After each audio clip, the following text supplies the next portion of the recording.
কোনোরূপ নোটিফিকেশান ছাড়া আগামীকাল প্রাথমিক শিক্ষা পর্ষদ থেকে কিন্তু আমরা ফিরব না। সকল টেট উত্তীর্ণদের ডাকে আগামীকাল পর্ষদ ঘেরাও অভিযান। এখানে কোনো সংগঠন নয়, উত্তীর্ণরা আগামীকাল পর্ষদে যাবে। নোটিফিকেশান ছাড়া আমরা ফিরব না। আপনারা যারা টিউশনি বা বিভিন্ন কোচিং সেন্টারে পড়ান, পেট তো চালাতে হবে, কেউ না কিছু আমরা সবাই করি। সেই সব কোচিং সেন্টারে অভিভাবক অভিভাবিকাদের কারোর বাড়িতে স্পেশাল পড়াতে যান, তাদেরকে বলুন যে আগামী 2-3 দিনের জন্য আমরা সন্তানকে আমি পড়াবো না। সেক্ষেত্রে টিউশনি থাক আর না থাক এটা ভাববেন না। আপনারা শিক্ষকতার পেশায় এসছেন, যোগ্যতা অর্জন করেছেন, পূর্ণ প্রশিক্ষিত আছেন। টিউশনি একটা যাবে একটা আসবে। গার্জেনদের মন ভোলাতে, গার্জেনদের সন্তানকে মানুষ করতে আমরা সারা বছর সময় দিচ্ছি, কিন্তু 2 দিন আহামরি খুব অসুবিধা হবে না। তাই টেট উত্তীর্ণদের বলবো একটা টিউশনে যাবে। কেউ যদি এইটা না বোঝে, আজকে সারা জেলায় আমরা সংবাদপত্রে দেখতে পাচ্ছি অবস্থাটা কি। চাকরিহারারা কি অসহায়ের জন্য কাকুতি মিনতি করছে। এছাড়াও আজকে খাবার দিচ্ছে, সব গাড়িতে এসে এসে খাবার দিচ্ছে, অনেকে বাড়িতে ডেকে নিয়ে খাওয়াচ্ছে চাকরিহারাদের। তাই টিউশনি বাড়ি যারা ছুটি দেবে না, তাদের সন্তানকে পড়ানোর দরকার নেই। যারা আপনাকে বলবে যে না আমার সন্তানের পরীক্ষা ছুটি দেব না, তাদের সন্তানকে পড়ানোর দরকার নেই। টিউশনির অভাব হবে না, এটুকু বলছি। আপনি টেট উত্তীর্ণ, পূর্ণ প্রশিক্ষিত, কোয়ালিফাইড, আপনাদের কিন্তু টিউশনির অভাব হবে না। যারা 2-3 দিন ছুটি দিতে পারবেন না, তাদের সন্তানকে পড়াবেন না। এটা গেল 2 নম্বর। বেসরকারি অফিসে বলে দিন যেতে পারবো না, এই বলে আগামীকাল আসুন। রাতের জিনিসপত্র নিয়ে আসবেন, গামছা থেকে শুরু করে আনুষঙ্গিক যা যা লাগবে প্রত্যেকেই সাথে ব্যাগ ভর্তি করে নিয়ে আসবেন। আমরা কিন্তু এপিসি ভবনে থাকছি। এপিসি ভবনে কিন্তু আগামীকাল আমাদের নিয়ে কোনো রকম সদুত্তর না হলে আমরা কিন্তু ফিরবো না। ওখানে কিন্তু রাত কাটাতেই যাচ্ছি আমরা। কোনোরূপ কারোর সাথে আমরা কারোর সাথে কিন্তু আমরা এর সাথে সমঝোতা করব না, এটুকুই বলার। আমি প্রত্যেকটা গ্রুপে ছোট ছোট করে লাইভ করছি। এই সকাল থেকে কিছুই খাইনি, একটা কাজে এসেছি,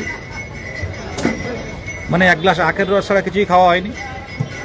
তো যাই হোক, প্রত্যেকে কিন্তু তৈরি থাকুন। যার যার প্রতিকূলতা, প্রত্যেকেরই প্রতিকূলতা থাকবে। এই সমাজে বাঁচতে গেলে প্রত্যেকেই কম বেশি প্রতিকূলতা আছে।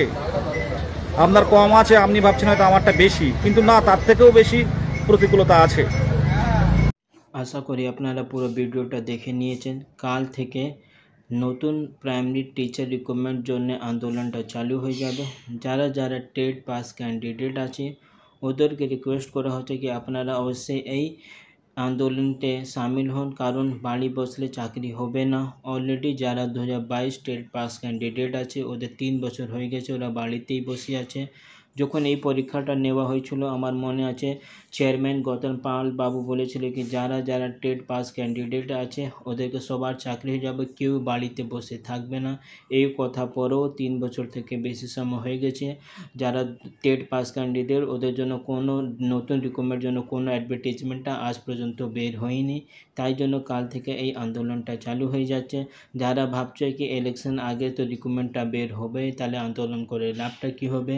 তো 2015 সালে আপার প্রাইমারি টেট পরীক্ষার জন্য অ্যাডভার্টাইজমেন্টটা বের হয়েছিল। আজকে 2025 হয়ে গেছে। 10 বছর মধ্যে আরও কোনো দিন আমরা আপার প্রাইমারির জন্য অ্যাডভার্টাইজমেন্টটা দেখতে পারিনি। তো সেই জিনিসটা আমাদের প্রাইমারি টেট জন্য না হোক, তাই জন্য সবাইকে রিকোয়েস্ট করা হচ্ছে কি আপনারা যদি আপনারা টেট পাস থাকলে আপনারা অবশ্যই এই প্রোটেস্টে সবাই যান।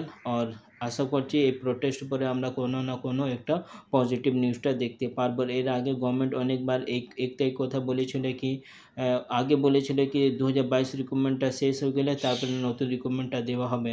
2022 রিক্রুটমেন্ট অলমোস্ট কমপ্লিট হয়ে গেছে, শুধুমাত্র NIS DLED আর 20-22 রেগুলার ডিএলএডদের জয়েনিং লেটারটা বাকি আছে। আর আশা করছি 1-1.5 মাস মধ্যে ওই রিক্রুটমেন্টটাও শেষ হয়ে যাবে। মানে 90% আমি বলতে পারি 2022 রিক্রুটমেন্টটা শেষ হয়ে গেছে। তারপরে গভর্নমেন্ট বলেছে কি এই ওবিসি কেসটা মিটিয়ে গেলে আমি নতুন রিক্রুটমেন্টটা দিয়ে দেবো, কিন্তু স্টেট গভর্নমেন্ট নিজেই ইচ্ছা করে ওবিসি কেসটাকে সুপ্রিম কোর্টে ঝুলিয়ে রেখেছে। কিন্তু এসএসসির জন্য যদি নতুন রিক্রুটমেন্ট প্রসেসটা স্টার্ট হতে পারে তাহলে প্রাইমারি টিচার জন্য নতুন প্রসেসটা স্টার্ট কেন হবে না, সেটা সবথেকে বড় প্রশ্ন। তাই জন্য একটা কলকাতা হাইকোর্টে একটা কেসটাও করা হবে, সেটা আমি সকালে আপনাদের সাথে ভিডিওটাও শেয়ার করে দিয়েছি।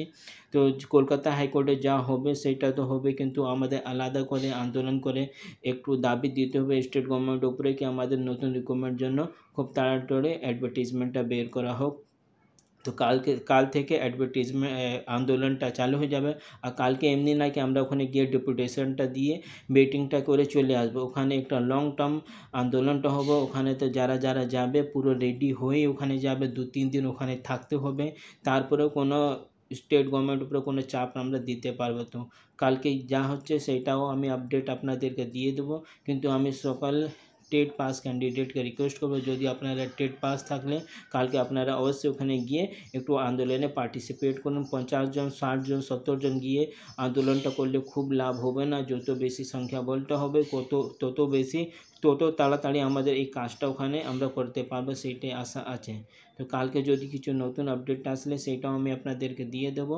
আর আপনারা যদি কেউ গ্রুপে থাকলে যারা টেট পাস ক্যান্ডিডেট মতন কোনো হোয়াটসঅ্যাপ গ্রুপ না হলে টেলিগ্রাম গ্রুপ থাকলে আপনারা এই ভিডিওটাকে সেই গ্রুপে শেয়ার করে দিন, তাকে বেশি জনকে এই ইনফরমেশনটা পেয়ে গেলে ওখানে বেশি লোকরা ওখানে আসতে পারবে।